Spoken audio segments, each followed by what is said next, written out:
కైలాస పర్వతం మీద పార్వతీ పరమేశ్వరులు ఏకాంతంగా సంభాషిస్తున్నారట. లోకశ్రేయస్సు కోసం, తమ కోసం కాదు వాళ్ళు ఏం మాట్లాడినా.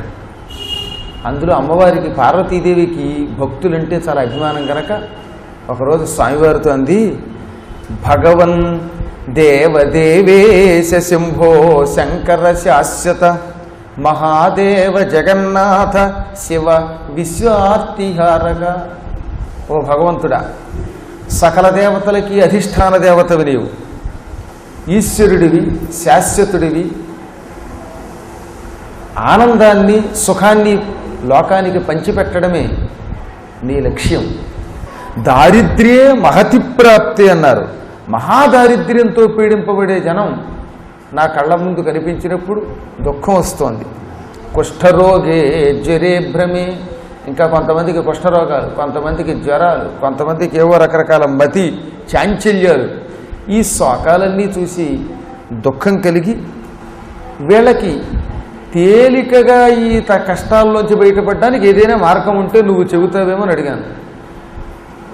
ఆ క్షణమే పూజ చేసిన తక్షణమే శుభ ఫలితాలు ఇచ్చేటటువంటి దేవుడు ఎవరైనా వీళ్ళ కోసం ఉన్నాడా ఈ లోకంలో అనగానే అప్పుడు ఆయన చెప్పాడు, నేనే స్వయంగా హనుమంతుడు అనే పేరుతో భూలోకంలో అవతరించాను.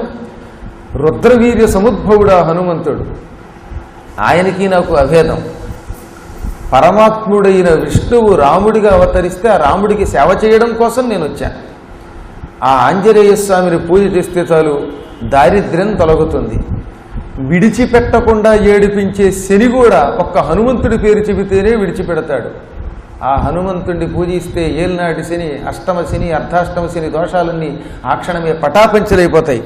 ఆంజనేయ పూజితశ్చేత్ పూజితాః సర్వదేవతాః. ఒక్క ఆంజనేయుడు కనుక పూజింపబడితే సకల దేవతలు పూజింపబడినట్టే, సందేహం లేదు. హనుమన్ మహిమ అశక్య బ్రహ్మణాపి నవర్ణితుం. హనుమంతుడి మహిమ ఎంత గొప్పదో బ్రహ్మదేవుడు అంతటి వాడు కూడా వర్ణించలేడు. బ్రహ్మచేత కూడా వర్ణించడానికి అలవి కాని మహామహిమ హనుమంతుడిది.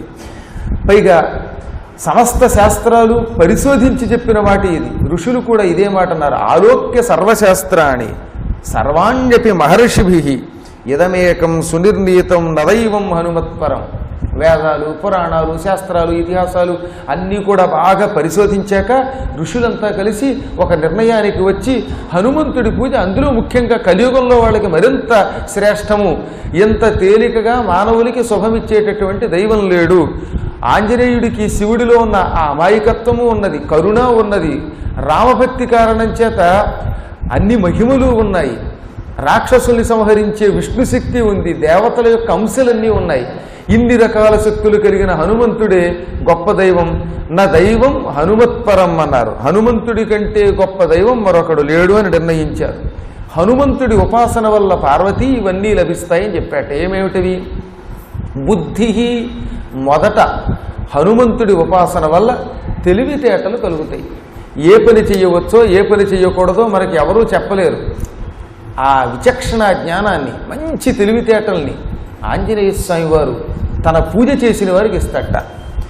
ఆ తర్వాత బలం ఇస్తాట, యశః కీర్తినిస్తాట. ఆయన ధైర్యం. మనిషి ఏ పని చేయడానికైనా ధీరత్వం కావాలి, ధైర్యం కావాలి, ధైర్యం ఇస్తాడు ఆయన. నిర్భయత్వం. భయం విడిచిపెట్టేలా చేస్తాడు. ధైర్యం వేరు, నిర్భయత్వం వేరు. కొంతమంది పనులు చేయడంలో ధైర్యంగా ఉంటారు, మనుషులు చూస్తే భయం కలుగుతుంది. కానీ హనుమంతుడి యొక్క ఉపాసన వల్ల ఎవరిని చూసినా మనకి భయం కలగదు. పెద్ద పెద్ద అధికారుల్ని చూసినా, రాజాధిరాజుల్ని చూసినా, పాపాత్ముల్ని చూసినా శారీరక మానసిక దార్ఢ్యములు కలుగుతాయి, భయం తొలగుతుంది. అరోగత, రోగాన్ని తొలగిస్తాడు, ఆరోగ్యం ఇస్తాడు ఆయన. అజాడ్యం. జాడ్యము అంటే మందకొడితనం. కొంతమంది పనులు చురుకుగా చేయలేరు, కానీ హనుమంతుడి ఉపాసన ఉంటే చురుగ్గా పని చేయగలుగుతారు. వాక్పటుత్వంచ. ఇంకా వాక్య చమత్కారం హనుమంతుడి సొమ్ము. హనుమంతుడు వ్యాకరణ పండితుడు, హనుమంతుడు బుద్ధిమంతుడు. సూర్యుడి దగ్గర శిష్యరికం చేసి 9 వ్యాకరణాలలో పాండిత్యం సంపాదించాడు. ఆయనంత బాగా మాట్లాడేవాడు మరొకడు లేడు. రాముడు అంతటి వాడు. ఈ హనుమంతుడి యొక్క పాండిత్యం విని, ఆయన మాటలు విని మెచ్చుకుని లక్ష్మణుడితో, చూసావా లక్ష్మణ, ఈతడు మాట్లాడినట్టు ఎవరైనా మాట్లాడతారా అని పొగిడాడు. అంటే దాన్ని బట్టి ఆలోచన చెయ్యండి. ఆయన మహానుభావుడు. తన పాండిత్యం తనని పూజించే వాళ్ళకి ఇచ్చి వీళ్ళలో వాక్పటుత్వం పెంచుతాట. మాట్లాడే చమత్కారాన్ని, వాక్య పటుత్వాన్ని ఇస్తాట. ఇవన్నీ హనుమత్స్మరణాద్భవేత్, హనుమంతుడి యొక్క స్మరణ వల్ల కలుగుతాయి. ఈ హనుమంతుడి యొక్క ఉపాసన వల్ల లాభాలేమిటి అంటే, యత్రాస్తి భోగో నహి తత్ర మోక్షః, యత్రాస్తి మోక్షో నహి తత్ర భోగః, శ్రీమారుతే సేవన్న తత్పరాణం భోగశ్చ మోక్షశ్చ కరస్థయేవ. మోక్షం కావాలంటే అక్కడ ఇహభోగాలుంటే, వాటి సంపదలుంటే మోక్షం రాదుగా. మరి అంచేత నాకు మోక్షం కావాలి అనుకున్న వాడికి సంపదలతో కూడిన భోగములు ఉండవు. భోగం కావాలంటే మోక్షం ఉండదు. కాబట్టి మనకి మోక్షం కావాలా, భోగం కావాలా? ఇహలోకంలో ఉన్నప్పుడు భోగాలు లేకపోతే ఎలా బతుకుతాం? భోగాలు ఉంటే మోక్షం రాకపోతే ఎలా? మరి మరణానంతరం మోక్షము కావాలి కదా. కానీ హనుమంతుని పూజిస్తే ఈ లోకంలో సుఖాలు అనుభవిస్తాం, సంపదలు పొందుతాం. అంటే భోగాలు ఉంటాయి, చచ్చిన తర్వాత మోక్షము ఉంటుంది. భోగశ్చ మోక్షశ్చ కరస్థయేవ. ఇటు భోగం ఇటు మోక్షం రెండు చేతిలో ఉంటాయి. అరిచేతిలోనే పెట్టుకునేలాగా ఏర్పాటు చేస్తాడు ఆయన. అరచేతిలో ఉసిరికాయ తిప్పుకున్నట్టుగా హనుమంతుని యొక్క పూజ వల్ల ఏకకాలంలో ఈ రెండు వచ్చి పడిపోతాయి అన్నారు. అంతటి మహానుభావుడు హనుమంతుడంటే. ఆయన అనుగ్రహం ఉంటే ఐశ్వర్యం, ఆయన అనుగ్రహం ఉంటే అరోగత్వం. ఎక్కడైనా ఎవరికైనా సుస్పష్టంగా చెప్పాడు ఈయన. ఒక్కొక్కళ్ళు ఉంటారు అనుకోకుండా కళ్ళు తిరిగి పడిపోతాయి. ఒక్కొక్కళ్ళకి ఈ దిక్కుమాలినటువంటి పిశాచాది రోగాలు పట్టుకుంటాయి, జాడ్యాలు. భూతిం జలం మూలికాంచ హనుమన్ మనునా ప్రియే మంత్రయత్వాతు దాతవ్యం రోగశాంత్యర్థమేవచ. హనుమంతుడి యొక్క మంత్రం చదువుతూ విభూతి కానీ నీళ్లు కానీ తీసుకుని నుదుట పెడితే విభూతి, ఆ రోగం పోతుంది. అపస్మారకంలో పడిపోవడం, మూర్ఛ రోగాలు ఉంటాయి, ఫిట్స్. హనుమంతుడి మంత్రం ఒకటి ఉన్నది, ద్వాదశాక్షరి మంత్రం. ఆ మంత్రం చదువుతూ తీర్థం నోట్లో పోస్తే టక్కన ఆ రోగాలన్నీ పోతాయిట. కొంతమంది ఎన్ని మందులు వేసినా తక్కని మూర్ఛ రోగాలకి గురై శాశ్వతంగా బాధపడుతూ ఉంటారే, వాళ్ళకి ఇదే గొప్ప మంత్రము అన్నారు. హనుమద్ ద్వాదశాక్షరి మంత్రాన్ని పఠిస్తూ తీర్థం తీసుకొచ్చి నోట్లో పోస్తే ఇక మళ్ళీ ఏ వైద్యుల దగ్గరికి వెళ్ళక్కర్లా, నిజమైన వైద్యం అదే ఇస్తుంది అన్నారు. అదిగో అటువంటి హనుమంతుడు ఈ కలియుగంలో భక్తులకి కొంగు బంగారం లాంటి వాడు. బంగారం దూరంగా ఉందంటే ఇబ్బంది, కానీ కొంగును కట్టుకుంటే బంగారం ఎప్పుడు కావాలంటే అప్పుడు ఉపయోగించుకోవచ్చు. అవకాశం ఉంటే చేతికి ధరించవచ్చు, లేదా కొంగునుంది కాబట్టి డబ్బులు కావాలంటే అమ్ముకుని ఉపయోగించుకోవచ్చు. హనుమంతుడిని ఉపాసన చేయడం అంత సుఖము అన్నారు. ఆయన రుద్రవీర్య సముద్భవుడు, విష్ణువంశ సంభూతుడు, సకల దేవతా స్వరూపుడు. ఈ అన్ని కారణాల చేత ఆ మహానుభావుడిని ఉపాసన చేస్తే మానవులకి సకల దేవతల యొక్క అనుగ్రహం కలుగుతుంది. ఒకసారి పరాశరుడు అని ఒక మహాముని తపస్సు చేసుకుంటూ ఉంటే మైత్రేయుడు అనేటటువంటి మహర్షి ఆయన దగ్గరకు వచ్చాడు. ఈ మైత్రేయుడు చాలా గొప్పవాడు. దుర్యోధనుడిని శాపం పెట్టినవాడు ఈయనే, నీ తొడలు విరిగిపోవాలని. దుర్యోధనుడు ఇలా తొడలు కొట్టుకు తెరిచేట కృష్ణుడు రాయబారానికి వచ్చినప్పుడు. ఎరా నేనుండగా ఇక్కడ తొడలు తరుచుకుని నాటకం ఆడతావా, నీ తొడలు భీముడి గద వల్ల పగిలిపోగా కానీ చెప్పించాడు. దెబ్బకి పగిలే. అందుకే అంతటి గొప్పవాడు మైత్రేయుడు. అంటే అటువంటి మైత్రేయ మహర్షి ఒకనాడు వ్యాసుడి తండ్రి పరాశరుడి దగ్గరకు వచ్చాడు, నమస్కారం చేశాడు. అయ్యా, ఈ కలియుగం అంటే నాకు భయమండి. ప్రాప్తం కలియుగం ఘోరం మోహమాయా సమాకులం అధర్మానృత సంయుక్తం దారిద్ర్య వ్యాధి పీడితం. స్వామి, కలియుగం చాలా ఘోరమైనది. ఈ కలియుగంలో మానవులు మహామాయలలో పడిపోతారు, మోహంలో ఇరుక్కుపోతారు, రోగాల్లోకి వెళ్ళిపోతారు. అధర్మం. అసలు ధర్మం అంటే ఏమిటండి? గురువు యొక్క పాదసేవ ఒక్కటే ధర్మం ఈ సృష్టిలో. అది విడిచిపెట్టేస్తారు కలియుగంలో. పైకి గురువు అంటారు కానీ అన్ని లోపల నాటకాలే. ఇదిగో అందు కారణం చేత దారిద్ర్య వ్యాధి పీడితం. వీళ్ళంతా పాపం కలియుగంలో దారిద్ర్యంతో పీడింపబడుతున్నారు. ఈ యుగంలో మానవులను చూస్తే భయం వేస్తోంది. అందుకే అడుగుతున్నాను, కిం సేవ్యం శివమిచ్చతాం. మానవుడు సుఖం పొందాలంటే, ఆనందం పొందాలంటే ఏ దేవుడిని ఉపాసన చెయ్యాలో తొందరగా చెప్పమన్నట్ట. అప్పుడు ఆయన మైత్రేయ నువ్వు అన్నది నిజమే, ఈ కలియుగం పాపసంకులమైనది, అందులో ఏమాత్రం సందేహం లేదు. ఈ ప్రజల్లో స్థిరబుద్ధి ఉండదు, చంచలత్వం ఉంటుంది, పాపాత్ములు వాళ్ళు సుఖంగా ఉండరు, ఇతరులు సుఖంగా ఉండలేవరు. ఎవ్వడికి పొరపాటున పిల్లికి కూడా బిచ్చం పెట్టినటువంటి స్వార్థపరులు, లోభులు, ధనకాంక్షాపరులు పెరిగిపోతారు ఈ కలియుగంలో. ఇటువంటి వారిని తేలికగా ఉద్ధరించే మహాదైవం హనుమంతుడు. ఏకో దేవః సర్వద శ్రీ హనుమాన్, ఏకో మంత్రః శ్రీ హనుమత్ ప్రకాశః, ఏకామూర్తి శ్రీ హనుమత్స్వరూపా చ, ఏకం కర్మ శ్రీ హనుమత్సపర్యా. హనుమంతుడే ఒకడే మానవులకి, అందులో ముఖ్యంగా కలియుగంలో ఉన్న వాళ్ళకి సరియైన దేవుడు. అన్ని కార్యక్రమాలు సిద్ధింపచేసేది హనుమన్ మంత్రం. హనుమన్ మంత్రం చేస్తే అనుకున్న పనులన్నీ నమ్మి చెయ్యాలి, అవి తీరుతాయి. అందగాడు మహానుభావుడు హనుమంతుడు. ఆయనే నిజంగా మనల్ని అనుగ్రహించే దివ్యమూర్తి. హనుమంతుడి సేవ కంటే గొప్ప పని మరొకటి లేదన్నారు. సేవ కంటే గొప్ప ఏముందండి? ఎప్పుడూ కూడా కింకరులు అంటే అర్థం ఏమిటి? ఏం చెయ్యము అని అడుగుతారట. కింకరోమి కింకరోమి అని అడుగుతారట. శిష్యులు గురువు దగ్గరకు వచ్చి, గురువుగారు మమ్మల్ని ఏం చేయమంటారు, మీకోసం ఏం చేయమంటారు అని ఎప్పటికప్పుడు కింకరోమి ఏమి చేయము అని అడుగుతారు కనుక కింకరులు అన్నారు. ఇలా కింకరులు అనిపించుకున్న వారికి ఖచ్చితంగా మోక్షం వస్తుంది. ఆ రకమైనటువంటి మానవులకి ఏం చేస్తే బాగుంటుందో చెప్పు.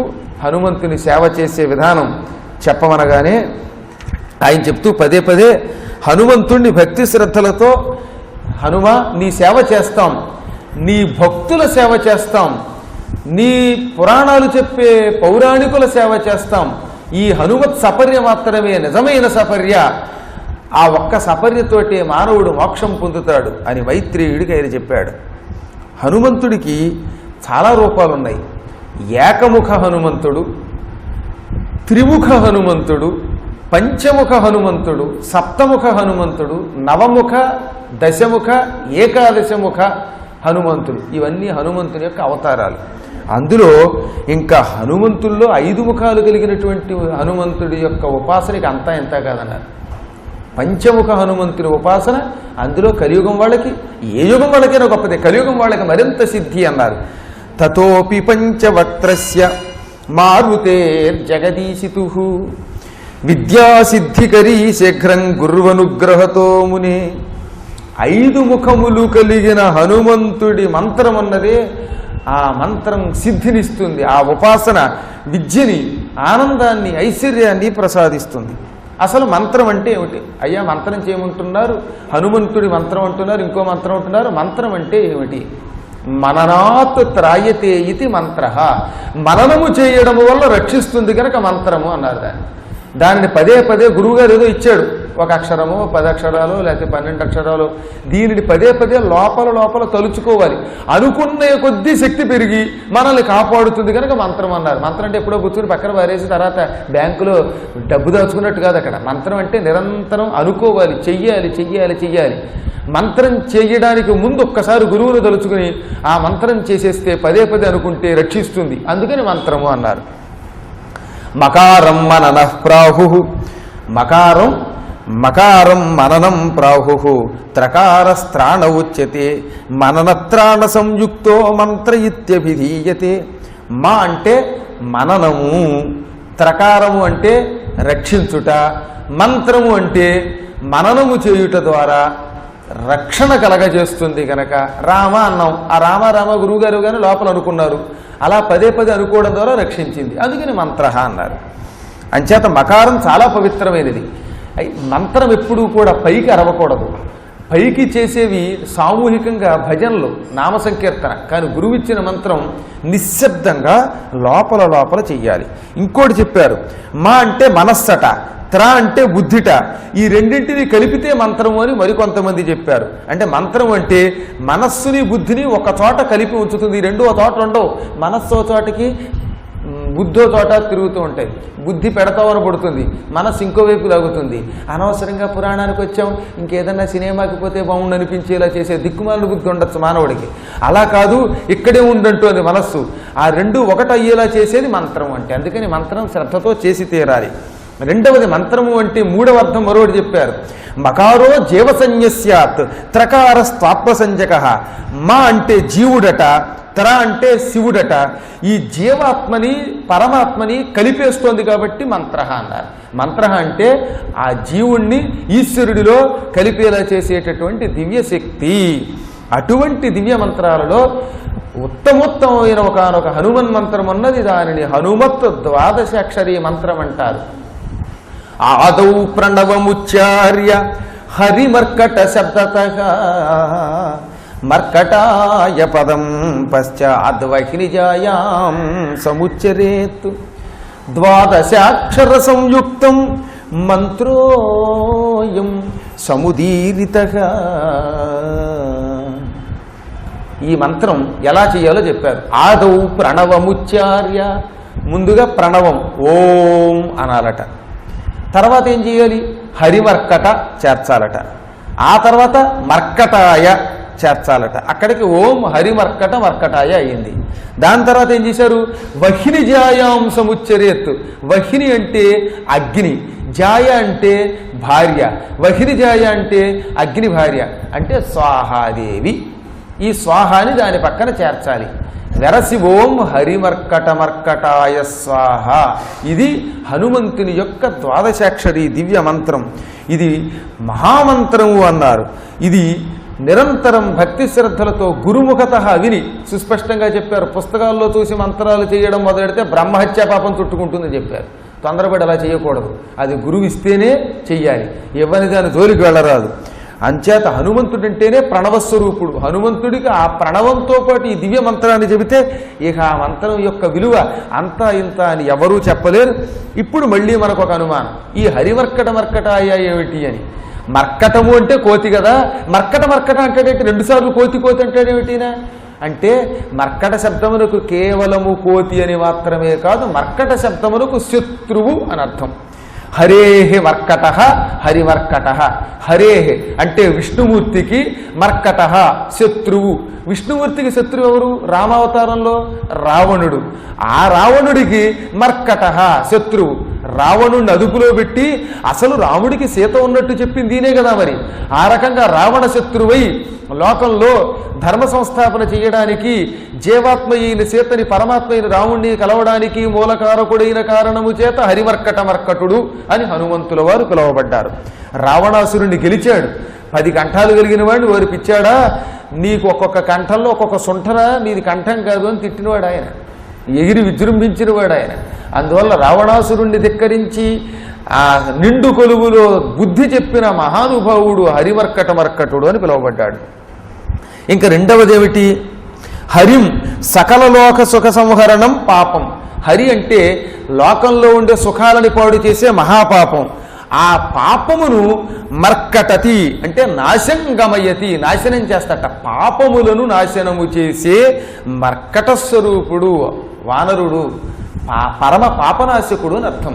అందువల్ల హరిమర్కట మర్కటుడు అన్నారు. హరి అంటే అశ్వత్థ వృక్షం అని కూడా ఉంది. అశ్వత్థం పరబ్రహ్మస్వరూపం. ఈ పరబ్రహ్మస్వరూపాన్ని నిరంతరం తాను అధిష్టానం చేసి లోకానికి ఇది పరబ్రహ్మం, మీరు ఈ రామమంత్రం చెయ్యండి, నాలాగే రామ అనే ఆ బ్రహ్మతత్వాన్ని గ్రహించండి అని లోకానికి చెబుతున్నాడు. కాబట్టి కూడా హరిమర్కట మర్కట అన్నారు. ఈ దివ్య మంత్రం ఆ విధంగా అనేక అర్థాలతో ఒప్పారేటటువంటి మహామంత్రం. ఇందులో సృష్టి స్థితిలయాలన్నీ కూడా ఉన్నాయి.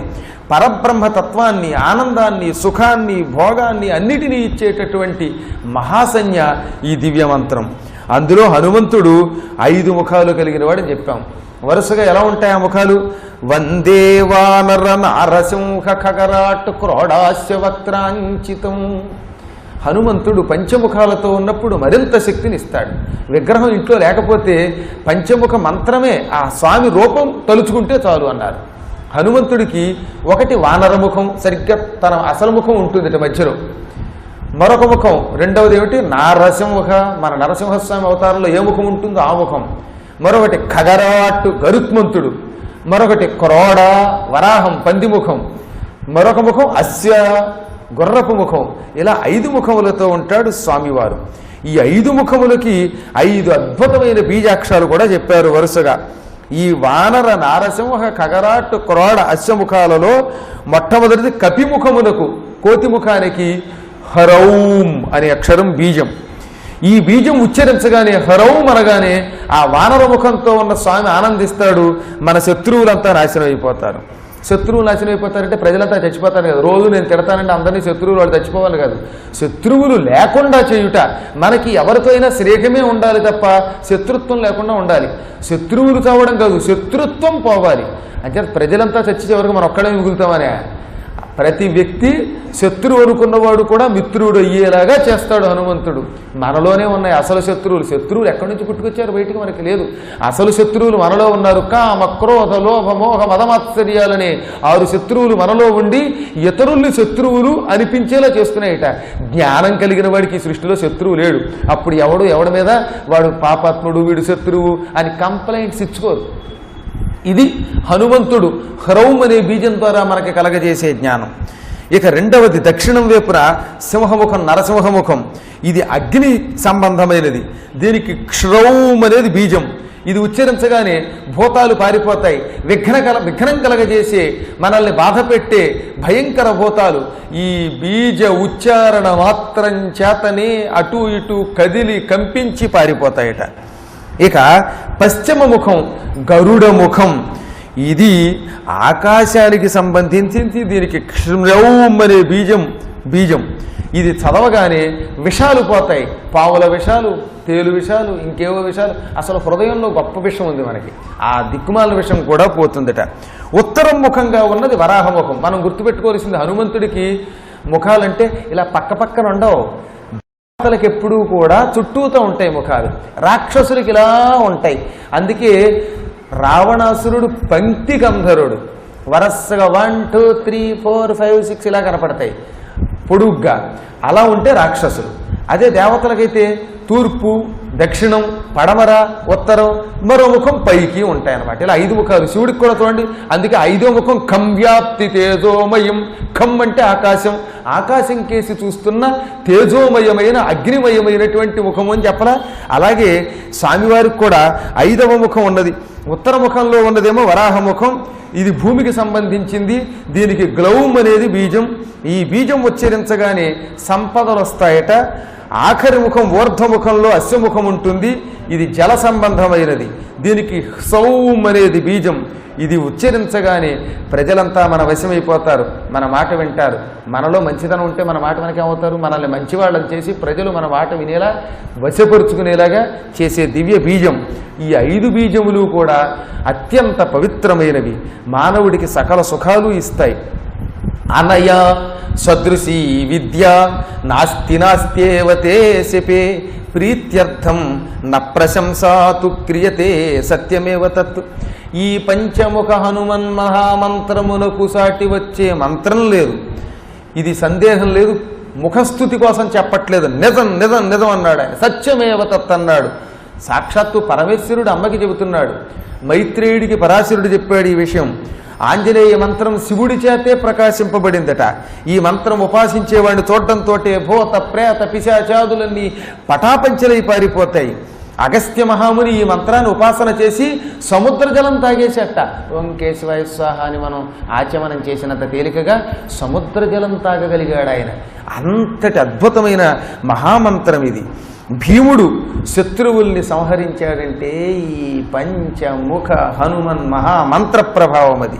శ్రీరాముడి అనుగ్రహంతో విభీషణుడు ఈ మంత్రం జపించి లంకారాజ్యం పొందగలిగాడు. ఇక హనుమంతుడికి వాలముద్ర, ఆ తోక ఉన్నదే ఆ వాలముద్ర చాలా ఇష్టం. ఆ ముద్ర ప్రదర్శనం కానీ ఆ వాలానికి పూజ చేసిన ఆయన బ్రహ్మానంద భరితుడు అయిపోతాట. హనుమంతుడికి 9 ప్రశస్తికెక్కిన అవతారాలు ఉన్నాయి. హనుమన్ నవావతారములు అంటారు. 9 అవతారాలు. అందులో ఒకటి ప్రసన్న హనుమద్ అవతారం. ఆయన ప్రసన్నంగా ఉంటాడు, కోపం ఉండదు ముఖంలో. విజయుడు అని పేరు కలిగిన ఒకనొక రాజుగారు ఈ అద్భుతమైనటువంటి రూపాన్ని ప్రసన్న హనుమంతుడిని ఉపాసన చేశాడు. శత్రు సంహారం చేసి రాజ్యం పొందాడు. ఇంకా రెండవది వీరాంజనేయ అవతారం. మైందుడు అనే ఒకానొక మహానుభావుడు ఈ ఉపాసన చేశాడు, 3 లోకాలని జయించగలిగాడు. ఇక 20 భుజాలు కలిగిన ఆంజనేయుడు 20 భుజాంజనేయ అవతారం. ఇది బ్రహ్మదేవుడు ఉపాసన చేసి ప్రజాపతి అయ్యాట. పంచముఖాంజనేయ అవతారం 4వది. విభీషణుడి కొడుకు నీలుడని ఒక ఆయన ఉన్నాడు, ఆయన ఈ పంచముఖాంజనేయుడిని ఉపాసన చేసి గొప్పవాడైపోయాడు. 18 భుజ ఆంజనేయుడు ఉన్నాడు 18 భుజాలతో. దుర్వాసో మహర్షి ఇదే ఉపాసన చేసి శ్రీకృష్ణుడిని కూడా అదుపులో పెట్టగలిగేట ఏకంగా. సువర్చల హనుమద్ అవతారం ఒకటి ఉన్నది, కాంతితో కూడిన అవతారం. ధ్వజదత్తుడు అని ఒక పేద ఆయన ఉండేవాడు, ఓ విప్రుడు. ఆయన ఇది ఉపాసన చేసి దారిద్ర్యంలోంచి బయటపడి కోట్ల సంపద సంపాదించాట, ధనవంతుడయ్యాడు ఆయన. ఇంకా చతుర్భుజ ఆంజనేయ అవతారం. కపిలుడు అని పూర్వం ఒక బ్రాహ్మడు ఉండేవాడు, ఆయన ఇది ఉపాసించి మోక్షమే పొందేటేకంగా. ఇంకా 32 భుజముల ఆంజనేయ స్వామి అవతారం ఉన్నది. దీనిని సోమదత్తుడు అనే మహారాజు ఉపాసన చేశాడు, పోయిన రాజ్యం పొందగలిగట. వానరాకార ఆంజనేయ అవతారం ఉన్నది. గాలుడు అని ఒక గోయివాడు ఉండేవట, వాడు ఈ ఉపాసన చేయగానే వాడికి కుష్ఠరోగం పోయిందట. కాబట్టి హనుమంతుడిని ఏ రూపంతో ఉపాసన చేసినా తగినటువంటి శుభం పొందుతారు. అసలు హనుమంతుడు ఎందుకు అవతరించవలసి వచ్చింది, ఆయనలో ఏ శక్తులు ఉన్నాయి? ఒకనొప్పటి మాట. ఓసారి అత్యంత ప్రాచీన కాలంలో, ఎప్పుడో కృతయుగంలో బ్రహ్మదేవుడి యొక్క ముఖంలోంచి ఆవులించగానే, ఎందుకు ఆయన నిద్రొచ్చి ఆవులించాడు. ఒక్కొక్కసారి ఎవరికైనా ఆవులింతలు వస్తాయి. మహానుభావులే పురాణాలు కనుక అంటూ ఉంటే బ్రహ్మగారికి కూడా ఆవులింత రావడంలో ఆశ్చర్యం ఏమున్నది. అంచేత బ్రహ్మగారికి ఆవులింత వచ్చిందట. ఎప్పుడు అందరికీ ఆవులింతలే వస్తాయి కానీ గేదెలింతలు రావు. ఆయనకు కూడా అలాగే ఆవులింత వచ్చింది. అందులోంచి పుట్టుకొచ్చాడు ఓ దౌర్భాగ్యుడు. వాడి గాడిద ముఖం, మామూలు కాళ్ళు చేతులు అన్నీ బాగానే ఉన్నాయి, ముఖం మాత్రం గాడిద రూపంలో ఉండేది. వాడు మాట్లాడితే గాడిదలో కో అని అరిచినట్టు ఉండేదిట. భయంకరమైన కంఠం, భేకరుడు వాడు. పురాసీద్ రాక్షస శ్రేష్ఠో నామ్నా గార్ధభ నిస్సనక మహాభీమో మహాకాయ మహాబల పరాక్రమ. పరమ దుర్మార్గుడు గార్ధవరేశ్వరుడు అనే రాక్షసుడు పూర్వకాలంలో ఉండేవాడు. వాడు గాడిద వండ్ర పెట్టినట్టుగా అరిచేవట. వాడు ఒక్కసారి అరిస్తే మామూలు గాడిదలు కాదు, 1,000,000 గాడిదలు ఒకేసారి అరిస్తే ఎలా ఉంటుంది, అంత భయంకరమైన శబ్దం వచ్చేది. ప్రపంచమంతా బద్దలైపోతుందా అనిపించేలా ఉండేది వాడి కేకతో. ఈ గార్ధవనేశ్వరుడు ఒకానొకప్పుడు శివుడి గురించి భక్తి శ్రద్ధలతో ధ్యానం చేశాడు. పరమేశ్వరుడు అతని భక్తికి మెచ్చుకున్నాడు. ఏం వరం కావాలో కోరుకోవయ్యా గార్ధవనేశ్వర అంటే, మహానుభావ నాకు చావు లేని వరం ఇమ్మన్నట్ట. అది కుదరదు కానీ ఇంకేదైనా కోరుకో అన్నాడు ఆయన. నాకు చావు కలగడానికి ఒక మార్గం నువ్వే సూచించు, నువ్వు సూచించిన మార్గం ప్రజలకు ఎవరికి తెలియకూడదు. చచ్చే మార్గం ఏమిటో, ఈయన ఎలా చంపాలో శివుడికి తప్ప ఇంకెవరికి తెలియకూడదట. అలా ఎవరికి తెలియకుండా వరం ఇయ్యి అన్నట్ట. ఆయన తథాస్తు అన్నాడు. హిరణ్యకశిపుడు ఉన్నాడు, గాలిలో చావడు, నేల మీద చావడు. ఆ విషయం అందరికీ తెలుసు కాబట్టి విష్ణుమూర్తి వాడిని చంపగలిగాడు. అలాగే రావణాసురుడు నరుడి చేతిలో తప్ప ఇంకెవరి చేతిలో చావు ఉండకుండా ఉండాలని కోరాడు. అంచేత నరుడి చేతిలో చస్తాడని అందరికీ తెలుసు కాబట్టి విష్ణుమూర్తి నరుడి రూపంలో వచ్చి చంపాడు. వీడికి అలా కాదు, ఎవడి చేతిలో ఎలా చస్తాడో ఆ విషయం ఎవరికి తెలియకూడదట. అలా ఎవరికీ తెలియకుండా ఆయన వరం ఇచ్చాడు. దాంతో వాడిని చంపే రహస్యం దేవతలకి మానవులకి ఎవ్వరికీ తెలియలా. వరం ఇచ్చిన శివుడికి, వరం పొందిన ఈ గాడిదకి, అడ్డగాడిదకి, గార్ధవనేశ్వరుడికి తప్ప మరోవాడు ఎవడికి తెలియకుండా పోయింది. ఇక వాడు విజృంభించాడు. మహామత్తుడు, మహాకాయుడు వాడు. సకల లోకాలని విజృంభించి అల్లకల్లోలం చేసి పారేశాడు.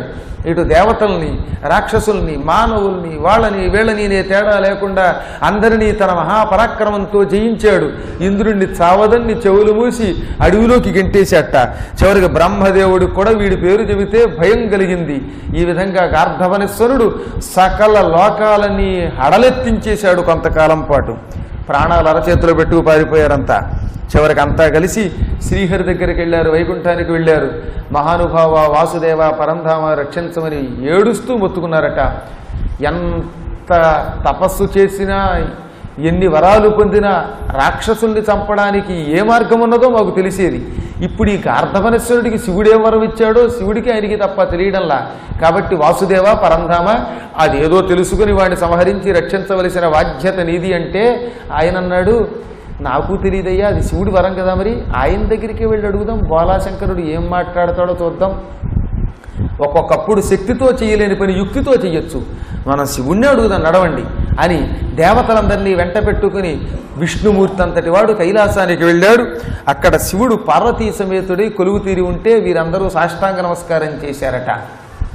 వందే శంభుముమాపతిం స్వరగురుం వందే జగత్కారణం వందే పన్నగభూషణం మృగధరం వందే పశూనాం పతిం వందే సూర్యశశాంకవన్నినయనం వందే ముకుందప్రియం వందే భక్తజనాశ్రయం చ వరదం వందే శివం శంకరం అంటూ వాళ్ళంతా భక్తి శ్రద్ధలతో పరమేశ్వరుడిని ధ్యానం చేస్తే పరమేశ్వరుడు కటాక్షించి ఏం కావాలో కోరుకోండి అన్నట్ట. భక్తవ శంకర, నువ్వేమో గార్ధపరిశ్వరుడికి వరం ఇచ్చావు, ఆ వరం ఏమిటో తెలియక మేము చాలా బాధపడుతున్నాం, ఏమిటో చెప్పది, వాడిని ఎలా చంపాలి, చంపే మార్గం నువ్వే సూచించమంటే ఆయన నవ్వాడు. తన చేతితో నాటిన ముళ్ళ చెట్టుని కూడా మానవుడు పేకలేడు, విషవృక్షాన్ని కూడా పేకలేడు. సంతానం నా భక్తులంటే, నా భక్తులకి వరం ఇచ్చి ఆ వరం నీకెలా చెబుతాను, వాడికి ముందే చెప్పా ఎవరికి తెలియకుండా ఉండేలా వరం ఇస్తాను అని. కాబట్టి వాణ్ణి ఏ పరిస్థితుల్లో ఎలా చంపాలో ఏమిటో నేను నీకు చెప్పను గాక చెప్పను అన్నట్టు.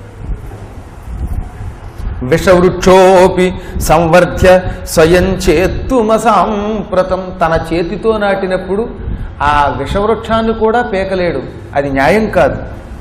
ఇంకా మరి ఇప్పుడు వీణెలా చంపనగానే విష్ణుమూర్తికి ఆగ్రహం కలిగింది. అంటే వాడేనా నీ భక్తుడు, మేమెవరం భక్తులం కావా అన్నారట. అందరూ భక్తులే, కానీ వాడికి ఇచ్చిన వరం అటువంటిది అన్నాడు ఆయన. అప్పుడు ఆయన నేను నీ సేవ చేసినా సరే ఆ రహస్యం తెలుసుకుని వాడిని చంపి తీరతానన్నట. అలాగా నువ్వు వాడిని చంపగలిగితే అంతకంటే కావాల్సిందే ఉంది, నువ్వు నిజంగా ఆ రాక్షసుని సంహరిస్తే నేను నీకు సేవ చేస్తాను అన్నాడు శివుడు. ఆ రాక్షసుని చంపలేకపోతే నేను నీకు సేవ చేస్తానన్నాడు ఈయన. ఈ ఇద్దరు శివకేశవులిద్దరూ ప్రతిజ్ఞలు చేసుకున్నారట లోకశ్రేయస్సు కోసం. కొన్ని కారణాలు లేకుండా వాళ్ళు మనకు మళ్ళీ తగాదాలు పడతారేంటి, పక్క వాళ్ళు జరిగిన పొడుచుకుంటూ కొట్టుకునేవాళ్ళు కారుగా. వాళ్ళు ఏం చేసినా దానివల్ల సకల లోకాలకి ఏదో ఒక మేలు ఉంటుంది. అందుకని వాళ్ళు అలాగా ఒకరితో ఒకరు ఇద్దరూ కూర్చుని ప్రతిజ్ఞ చేసుకున్నారట. ఈలోపు పరమేశ్వరుడి దగ్గర రహస్యం తెలుసుకునే శక్తి ఒక విష్ణువుకి ఎలా వస్తుంది, ఇంకా ఎప్పుడూ రాదు. శివుడు విష్ణువుని, విష్ణువు శివుణ్ణి సేవిస్తారు, అది గుర్తుపెట్టుకోండి. అసలు ఆ ఇద్దరికీ భేదం లేదు. ఏకో దేవ కేశవోవా శివోవా, ఒకడే దేవుడు కేశవుడనండి శివుడనండి. శివుడేమో విష్ణువుని మనస్సులో, శివుడినేమో విష్ణువు ధ్యానం చేస్తారు. సాయంత్రం సంధ్యా సమయంలో శివుడు లోపల ఓం నమో నారాయణాయ అని ధ్యానం చేస్తున్నప్పుడు ఆ నారాయణ మంత్రం రూపం ధరించి ఆ శివుడి మనస్సులో ఉన్న రహస్యం గ్రహించింది. దాని ప్రకారం గార్ధవనేశ్వరుడి యొక్క పూర్తి విషయం తెలియదు. ఎంత మనస్సులో దూరినా శివుడు కూడా చాలా తెలివైనవాడు. గార్ధవనేశ్వరుడు తాగుడు వైకంలోనే తన చావు రహస్యం చెప్పగలడు అని వినపడింది దీనికి. ఓహో, అంటే గురువు గారిని బాగా అసలు రహస్యం ఏమిటో తెలుసుకున్నాడు ఈయన, వాడిని బొట్లో వేసుకునేందుకు. వెంటనే సమయం కోసం చూస్తున్నాడు లక్ష్మీ వల్లభుడు. దిక్కుమాలది ఈ మధ్య ముందు చూశారు, ఎంతటి గొప్పవాడినైనా లోపల ఉన్న రహస్యాలు బయటికి కక్కుకునేలా చేస్తుంది, తన్నుకునేలా చేస్తుంది. ఆ మధ్యన ఒక శిష్యుడు తగిలాడు. గురువుగారు ఇది దండం అంటాడు, వదలడు, అరగంటైనా వదలడు కాళ్ళు, నేను కదలను. చివరికి ఎన్నిసార్లు దండం పెడతావారు అంటే పక్క వాళ్ళు అన్నారు, అయ్యా ఆయన తెల్లవారు దండం పెడతాడండి, వాడిలో వేరే మనిషి ఉన్నాడండి అన్నారు. అంచేత ఈ మహాభయంకరమైన మహామారి ఇది, బెల్ట్ షాపుల ప్రభావం అది. అందువల్ల ఈయన విష్ణుమూర్తి అసలు విషయం గ్రహించాడు, సమయం కోసం చూస్తున్నాడు. అదొక పవిత్ర దినం, పూర్ణిమ, శరత్కాలం, ఎక్కడ చూసినా ఆహ్లాదంగా ఉంది వాతావరణం. ఆ సమయంలో అమ్మవారుగా మారిపోయాడు. ఏ అమ్మ? మోహినీదేవి, జగన్మోహినిగా మారిపోయాడు విష్ణుమూర్తి. ఎంత అందంగా ఉన్నాడు, మహాసౌందర్యం, అత్యాశ్చర్యకరం ఆరోపం. ఆయన ఒక చోట చేరి చక్కగా వీణ వాయించుకుంటూ పాటలు పాడడం మొదలెట్టాడు. ఆ వనంలోకి ఎందుకు వచ్చాడు శివుడు అంటే దానికి కొన్ని కారణాలు ఉన్నాయి. పరమాత్ముడంతటి వాడు మోహిని రూపంలో ఈ అడవికి ఎందుకు వచ్చాడు అంటే ఆ వనం గార్ధభాసురుడిది. గార్ధభాసుడికి వెన్నెలంటే ఇష్టంట. ఎంత గాడిదైనా వాడికి మరి కొన్ని లక్షణాలు కదా, మిగతా తలంటే గాడిది కానీ మిగతా శరీరం అంతా మానవాకారం కనుక వెన్నెలలో విహరించాలనే కోరిక ఎక్కువ వాడికి. వెన్నెల మహిమ అటువంటిదట. వెన్నెల మహిమ ఎంత వర్ణించినా తక్కువే అంటాడు. మనకి మిస్సమ్మ సినిమాలో గొప్ప పాట ఉంది, అద్భుతం అండి. వాళ్ళు ఏం రాసినా అంత బాగా రాసేవారు వాళ్ళు. ఈ దిక్కుమాల వాళ్ళు ఇప్పుడేం పాటలు, దరిద్ర పాటలు ఎలాగ చచ్చిపోతున్నాయి, చెవులు పగిలిపోతున్నాయి. వినుటయే గాని వెన్నెల మహిమా, వినుటయే గాని వెన్నెల మహిమా, అనుభవించి నెరుగనయా. ఎంత అందంగా ఉందా పాట. వెన్నెల మహిమ విన్నానే కానీ అనుభవించి ఎరగనయ్యా, ఇప్పుడు చూస్తూ ఉంటే ఆనందంగా ఉందంటున్నారు వాళ్ళు.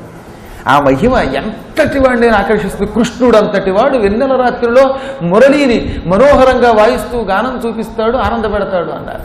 ఇంకా అటువంటిప్పుడు తక్కిన వాళ్ళు ఆ గానంలో ఇరుక్కుపోవడంలో పెద్ద ఆశ్చర్యమేమున్నది. ఇదిగో ఈ గార్ధభాసురుడు వెన్నెల్లో ఆ వనంలో హాయిగా తిరుగుతున్నట్ట. తిరుగుతూ ఉన్నవాడికి హఠాత్తుగా ఎక్కడి నుంచో వీణ వినిపించింది. అవురా ఏమిటి గానం, ఎక్కడిది? అలలు అలలుగా మహామధురమైన కంఠస్వరంతో కూడిన వీణ వస్తున్నది. ఎవరో వీణ వాయించి మధ్యలో పాడుతున్నారు. వీణ కంటే మధురంగా కంఠం, కంఠం కంటే మధురంగా వీణ. వీణ కంఠాలు రెండు ఒకదానితో ఒకటి పోటీ పడుతున్నాయి. ఒక్కొక్కడికి వాద్యం బాగుంటే గొంతు బాగుండదు, గొంతు బాగుంటే వాద్యం బాగుండదు, రెండూ బాగున్నాయి ఇక్కడ అనుకుంటూ వెతుక్కుంటూ ఆ గానం ఉన్న చోటికి వచ్చాడు. వాడు చూశాడు, ఎదురుగుండా కళ్ళు చెదిరిపోయాయి. మహాసౌందర్యం, అలౌకిక సౌందర్యం, తామర పువ్వులు లాంటి కళ్ళతో, చంద్రబింబం లాంటి ముఖంతో, ఒత్తైన నల్లని జుట్టు నేలకు వెళ్లాడుతూ ఉంటే పాలమేగడ వంటి శరీర కాంతితో మిసమిసలాడిపోతున్న, ఉందా లేదా అనిపిస్తున్న నడుముతో ఉన్న మహాసుందరీమణిని, ఏకాంత సుందరిని, ఒంటరిగా ఉంది ఆవిడ. పైగా ఆవిడను చూచి ఒక్కసారి వచ్చి అక్కడ పడిపోయాడు వాడు. సుందరి, పుట్టాను పెరిగాను, నన్ను ఒక్కళ్ళు మెప్పించలేకపోయారు. నా దేవుడు శివుడి దగ్గర వరాలు పొందడానికి నమస్కరించాను తప్ప మరి ఎవరి దగ్గర సాష్టాంగపడ, నీ సౌందర్యానికి దాసోహం అని కాళ్ళ మీద పడిపోయేటవాడు. ఎంత వారలైనా కాంతాదాసులే. పడిపోయాడంతే. ఆ తర్వాత అడిగట, కాత్వం కమలపత్రాక్షి దైవీవా మానుషీచవా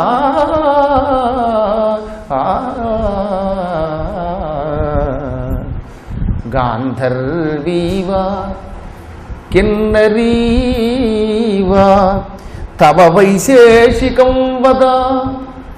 ఓ సుందరీమణి, నీవెవరు? Who are you?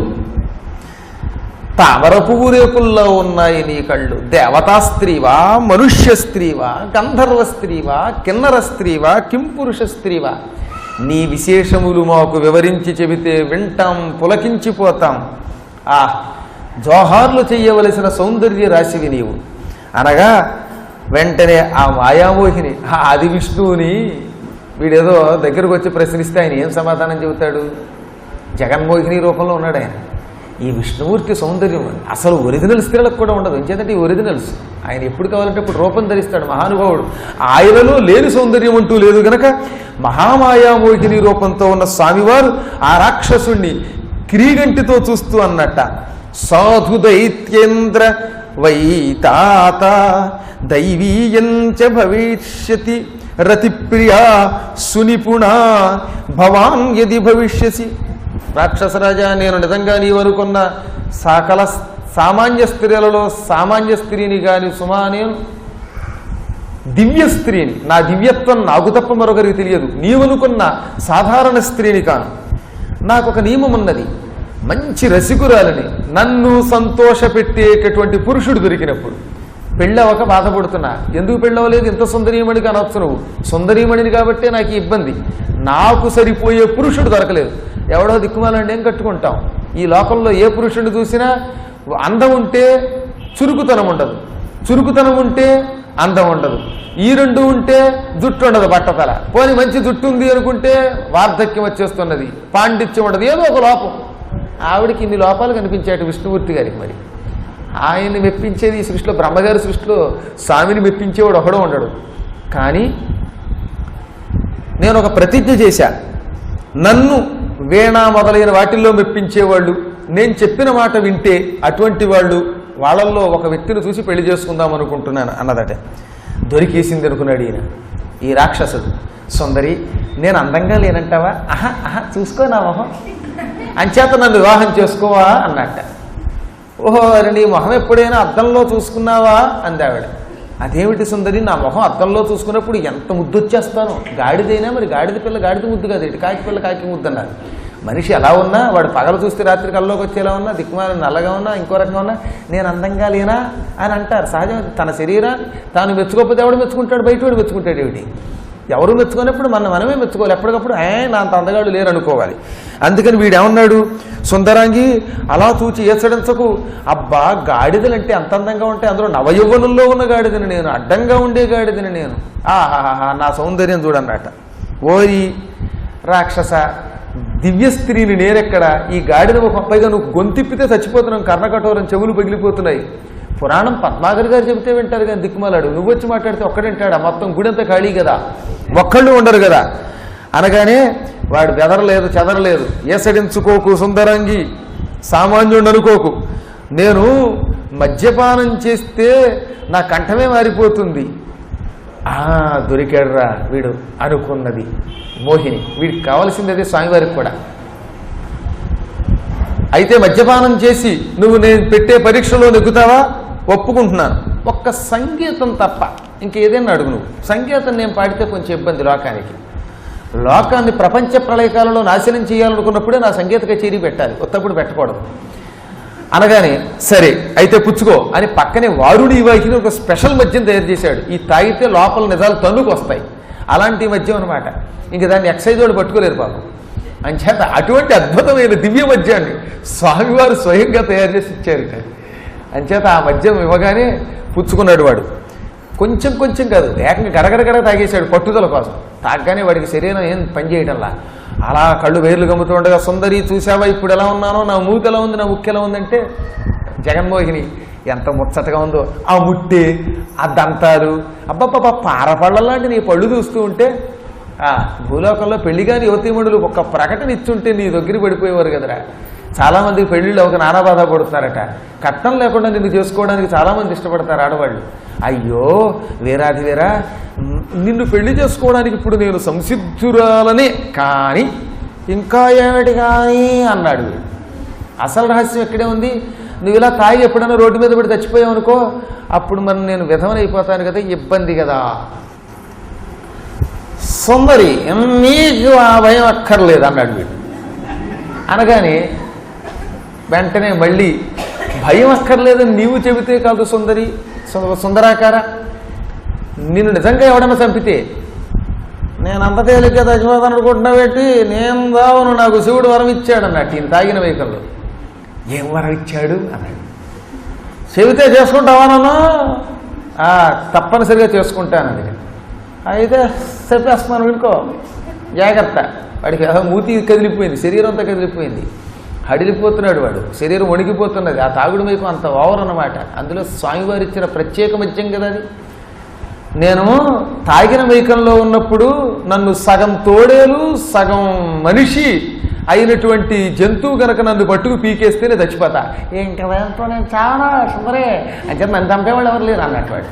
అమ్మ దొరికేవారు అనుకున్నాడు. వీడి నోటితోటే కక్కేసరికి ఇప్పుడు విషయం. వీడు తాగిన మైకంలోనే ఉన్నాడు.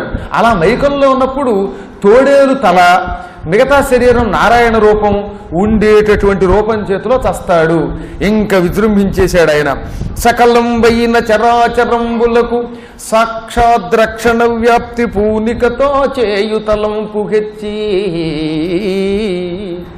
విబుధానీకంబు పొంగారగా వృకనారాయణ దేహధారుడయిఠీవిన్ దంభ విస్ఫారిత ప్రకటావీలఖరాసురాంగముదినన్ పద్మాక్షుడత్యుగ్రుడై. ఎప్పుడైతే వాడి నోటితో వాడు చెప్పేశాడో ఉన్న విషయం, జగన్మోహిని రూపం విడిచిపెట్టేశారు శ్రీమన్నారాయణుల వారు. ఆ క్షణమే తలంతా తోడేలు, మిగతా శరీరం నారాయణ రూపం. ఉరక నారాయణ అవతారం అంటారు దీనిని.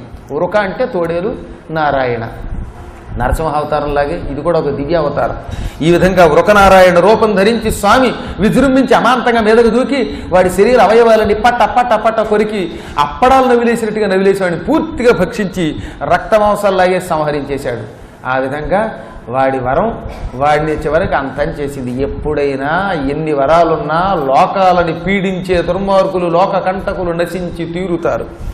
వాడిని చంపేసి నిజ రూపం దధానాసౌ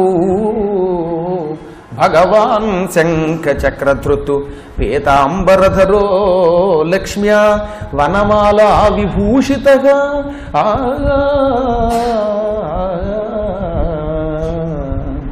ఆ క్షణమే శ్రీమన్నారాయణుడు ఆ రాక్షసుని సంహరించగానే తోడేలు నారాయణ రూపంతో ఉన్న రూపం విడిచిపెట్టి అందమైన శంఖ చక్ర గదా పద్మాలు ఉండే చతుర్భుజాకారంతో పట్టు వస్త్రంతో పసుపు పచ్చ బట్టపైగా ఆయన పీతాంబరధారి. పీత అంటే పసుపు అని చెప్పుకున్నాం మనం చాలా పర్యాయాలు. పసుపు వస్త్రం కట్టుకుని అమ్మవారు లక్ష్మీదేవితో పాటుగా వనమాలా విభీషితుడై ప్రత్యక్షమవగానే ఆ క్షణమే దేవతలు చేరారు. ఓం నమో నారాయణాయ తుభ్యం నమః అని స్తోత్రం చేస్తూ ఉంటే శివుడు అక్కడ ప్రత్యక్షమై దాసోహం తవ మాధవ, నేను నీ దాసుణ్ణి, అన్నమాట ప్రకారం నీకు సేవ చేస్తానన్నట్ట. విష్ణుమూర్తినవి, స్వామి నువ్వు నాకు సేవ చేయడం కోసమే ఈ ప్రతిజ్ఞ చేశావని నాకు తెలుసు. నీకు నాకు తెలియందేముంది, ఇద్దరం ఒకటే. నేను నీ భక్తుడిని, నువ్వు నా భక్తుడి, ఒకరికొకరు సేవ చేసుకోవడం కుదరదు. కానీ నాకు నీ ప్రతిజ్ఞ రాబోయే అవతారంలో ఉపయోగపడాలి. ఇది కృతయుగం. త్రేతాయుగంలో భయంకరుడు లోకకంటకుడు రావణుడు పుట్టబోతున్నాడు. జయ విజయులు శాపవశాత్తు హిరణ్యాక్ష హిరణ్యకశిపులుగా, రావణ కుంభకర్ణులుగా, శిశుపాల దంతవక్తులుగా 3 అవతారాలు ఎత్తుతారు. అందులో 2వ అవతారం రావణ కుంభకర్ణులు. అప్పుడు ఆ రావణాసురుణ్ణి సంహరించడం కోసం నేను రాముడు అనే పేరుతోటి హఠాత్తుగా నేను అవతరిస్తా. ఆ అవతరించినప్పుడు నాకు ఉపకారం చేయడానికి, సేవ చేయడం కోసం నీవు కపిరూపంతో అవతరించు, ఆంజనేయుడు అనేటటువంటి పేరుతో అవతరించు అనగానే సంతోషం, నా కోరిక అదే. తతో రావణ నాశాయ యదా దశరథాత్మజగా భవామ్యహం రామరూపో దాసస్త్వం పరమేశ్వర. పరమేశ్వర ఆయన చెప్పాడు, రావణ నాశనం కోసం నేను దశరథుని కొడుకు దాశరథిగా వస్తా, రాముడిగా. అప్పుడు రామరూపంలో నువ్వు నాకు దాసుడవై, అసలు దాసభక్తి నవవిధ భక్తుల్లో దాస్యం కూడా ఒక భక్తే కదా. శ్రవణం, కీర్తనం, విష్ణోహ స్మరణం, పాదసేవనం, అర్చనం, వందనం, దాస్యం, సఖ్యం, ఆత్మనివేదనం, ఇవి 9 భక్తి మార్గాలు. ఇందులో సేవ చేసే భక్తి అద్భుతమైన భక్తి, అదే దాస్యభక్తి. ఆ దాస్యభక్తి అంటే ఏమిటో లోకానికి చూపించు, దాసుడంటే ఇలా ఉండాలి అని ప్రపంచానికి అందించు అన్నట్ట ఆయన సంతోషించాడు. అందుకే శివుడికి కేశవుడికి భేదం లేదని ఈ ఘట్టంలో మళ్ళీ చెప్పారు. శివయేవ హరి సాక్షాత్ హరిరేవ శివస్మృతః ఉభయోరంతరం నాస్తి భేదకృత్ పాపమస్నుతే. శివుడే విష్ణువు, విష్ణువే శివుడు, హరియే హరుడు, హరుడే హరి. ఈ ఇద్దరికీ భేదం లేదు. అంచేత వారిద్దరికీ ఎవరైనా దుర్మార్గులు తేడా ఉంది, శివుడు వేరు విష్ణు వేరు, శివుడిని పూజించి విష్ణువుని మానే, విష్ణువుని పూజించి శివుడిని మానే అని చెబితే ఆ పాపాత్ముడు సర్వనాశనం అవుతాడు, నరకాల పాలవుతాడు.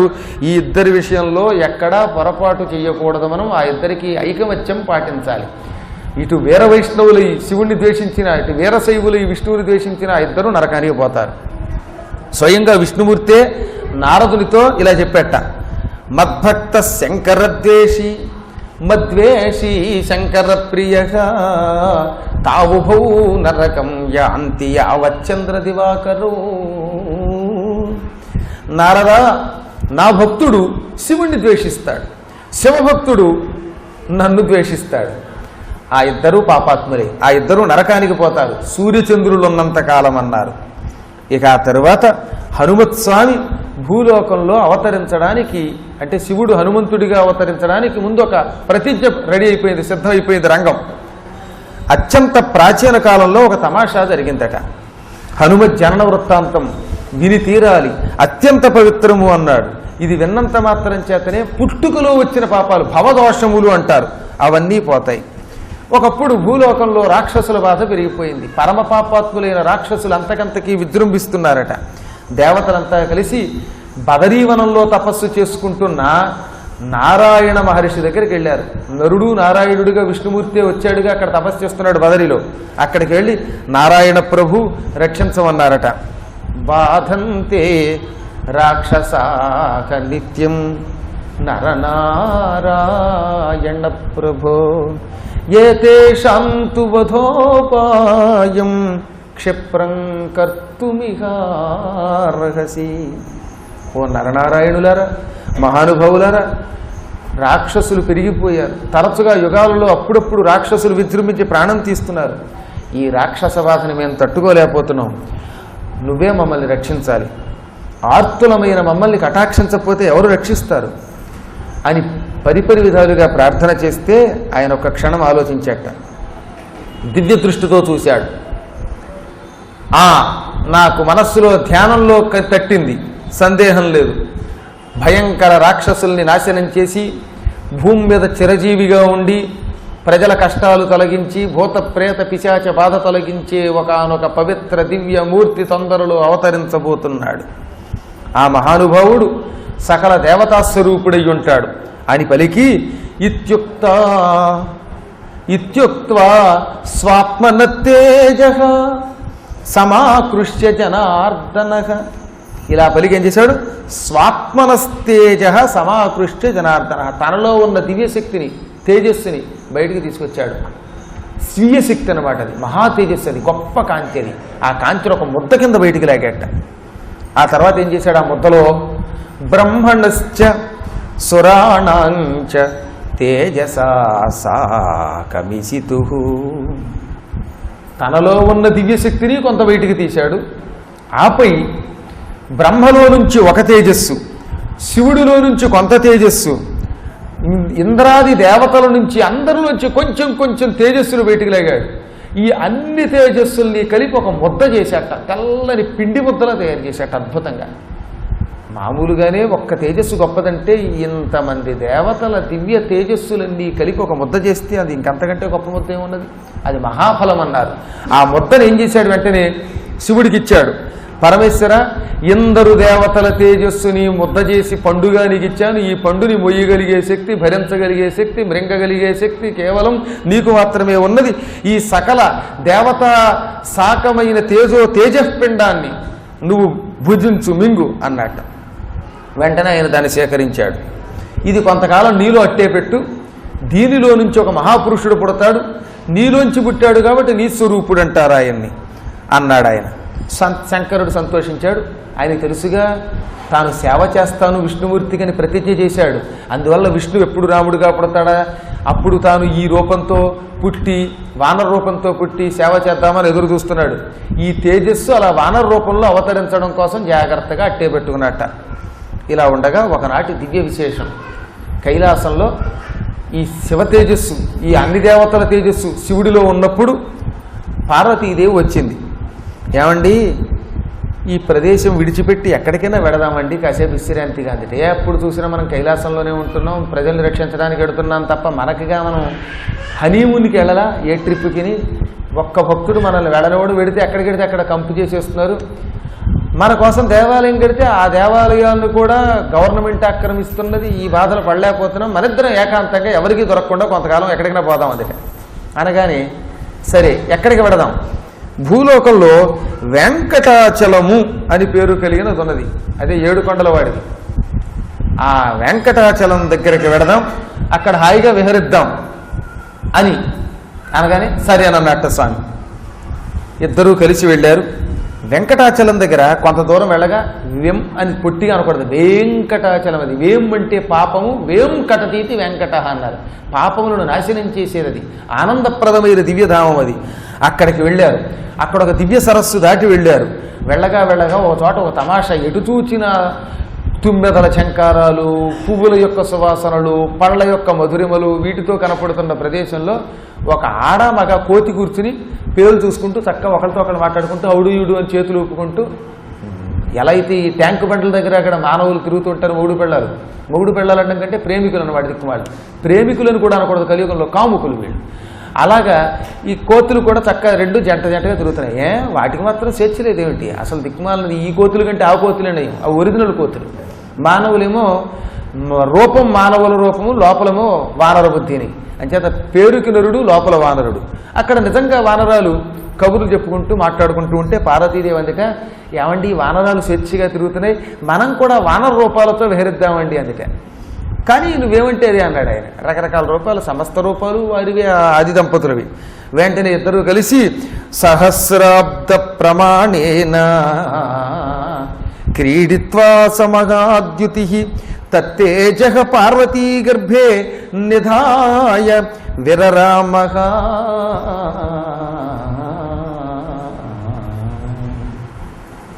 పార్వతీ పరమేశ్వరులిద్దరూ కలిసి అక్కడ కోతుల రూపంలో చక్కగా విహరించారు. స్వామివారేమో పుంవానరం, ఆవిడ స్త్రీ వానరం, వానర స్త్రీగా మారి ఇద్దరు తిరుగుతున్నారు. 1000 ఏళ్ళు విహరించారట అక్కడ. ఇంతలో శివుడు ఈ నారాయణమూర్తి ఇచ్చిన సకల దేవతల యొక్క తేజస్సు పిండం ఉందే, ఆ మొత్తం పిండం తీసేసుకుని తనలో దాచుకున్నాడుగా, దానిని తన అమోఘ రేతస్సుతో కలిపి అమ్మవారి గర్భంలో ప్రవేశపెట్టాట. అమ్మవారు గర్భం ధరించింది. ఆ శివ తేజస్సు ఎంతటి పార్వతి కూడా భరించలేకపోయింది. అమోఘమన్నారు ఆ తేజస్సు. అది లోపల నిప్పు కాల్చినట్టు కాల్చేస్తూ ఉంటే తట్టుకోలేకపోయింది ఆవిడ. స్వామి ఇక ఈ రూపం విడిచిపెట్టి వెళ్ళిపోదామండి అన్నది. ఇద్దరు కైలాసానికి వెళ్ళిపోయారు. కైలాసానికి వెళ్ళగానే ఆవిడ అగ్నిదేవుడిని పిలిచింది. ఓయి అగ్నిదేవయ్యలారా, వచ్చాడు ఆయన. ఈ శివవీర్యం నేను భరించలేకపోతున్నాను, నువ్వు అట్టే పెట్టు, నువ్వు అగ్నివి, అగ్ని కాల్చదు, అట్టే పెట్టుకో. శివుడు నువ్వు అగ్నిస్వరూపులే అని ఆయనలో పెట్టేసిందిట. అగ్ని కూడా కొంతకాలం భరించాక అగ్ని కూడా తట్టుకోలేకపోయాడు. అగ్నిని కూడా కాల్చి వెయ్యగలిగే మహా తేజస్సు అది. తట్టుకోలేక అమ్మబాబోయ్ అని వాయుదేవుడి చేతిలో పెట్టాట. వాయుదేవాన్ని అటు ఇటు తిరుగుతూ ఉంటావు కనుక ఆ ముద్దని మోసుకుంటూ పరిగెత్తు, నేను భరించలేనన్నట్ట. కొంతకాలం వాయువు, శివుడు వాయుస్వరూపుడు, అందుకే వాయుపురాణం అన్నా శివపురాణం అన్న ఒకటేగా మరి కారణం. ఆ వాయులింగం ఆయన. ఆ రూపంలో శివుడే తన తేజస్సుని వెళ్ళి మోసుకున్నట్ట. కొంతకాలం అలా మోసాడు ఆ రుద్రవీర్యాన్ని. ఆ కాలంలో సుపర్వము అని ఒక పర్వతం ఉన్నది, చాలా గొప్ప పర్వతం అది. దేవతలు కూడా ఆ కొండ మీద తిరుగుతూ ఉంటారు. సుపరువులు అంటే దేవతలు తిరిగే కొండ కనుక సుపర్వ పర్వతము అన్నారు దానిని. దాని మీద కేసరి అని ఒక మహావీరుడు ఉండేవాడు పూర్వం. 60,000 మంది వానరులుగా ఆయన నాయకుడు, మహాబలవంతుడు, ఐశ్వర్యవంతుడు, మంచి బ్రహ్మచర్య వ్రతంతో కఠోరంగా తపస్సు చేశాడు ఆయన. రకరకాల దివ్యశక్తులు సంపాదించాడు. ఒకప్పుడు ప్రభాసము అని సౌరాష్ట్రంలో ఉంది కదా, అక్కడ సముద్ర తీరంలో ప్రభాస తీర్థం చాలా గొప్పది. అక్కడే ద్వారకా నగర వాసులంతా వచ్చి స్నానానికి వచ్చి చివరికి నాశనం అయిపోయిన స్థలం. అక్కడే సాందీపని అని పేరు కలిగిన కృష్ణుడి గురువుగారి కొడుకు మునిగిపోయిన స్థలం అది. ఆ ప్రభాస తీర్థంలో ఋషులు చాలా కాలం తపస్సు చేశారు. అక్కడ శంఖం, శబలం అని 2 మంచి మదపుటేనుగులు ఉండేవిట. అవి రాక్షసాంశతో పుట్టాయి. ఈ ఋషుల్ని తొక్కేయడం, వాళ్ళ ఆశ్రమాలు పడగొట్టేయడం, వాళ్ళ దండక మండలాలు విరగొట్టేయడం ఒకటి కాదు, ఈ ఋషుల్ని నానాబాధలో పెట్టేసేవి. పాపం ఋషులు తట్టుకోలేకపోయారు. అందరూ కలిసి ఈ సుపర్వ పర్వతాన్ని పరిపాలిస్తున్న కేసరి అనే వానర వీరుడి దగ్గరకు వచ్చారు. ఓ కేసరి, నీవు కేసరితో సమానమైన వీరుడివి, మహావీరుడివి, సందేహం లేదు అందులో. ఇదిగో ఏనుగులు వచ్చి మా ఆశ్రమాలన్నీ నాశనం చేసి పారేస్తున్నాయి, మమ్మల్ని కాపాడమనగానే ఈయన పరుగునొచ్చాడు. ఎక్కడున్నాయా శంఖం శబలం అంటూ వచ్చి విజృంభించి వాటి మీదకు దూకి వాటి తొండాలు పుచ్చుకుని గిర్రగిర్ర తిప్పి బండరాతి మీద వేసి బట్టలు బాధేస్తారు చూడండి సాకళ్ళు, అలా బాది ఆ ఏనుగుల్ని తుక్కు కింద కొట్టి చంపి పారేశాట. అప్పుడే ఆయనకి కేసరి అనే సార్థక నామం ఇచ్చారు.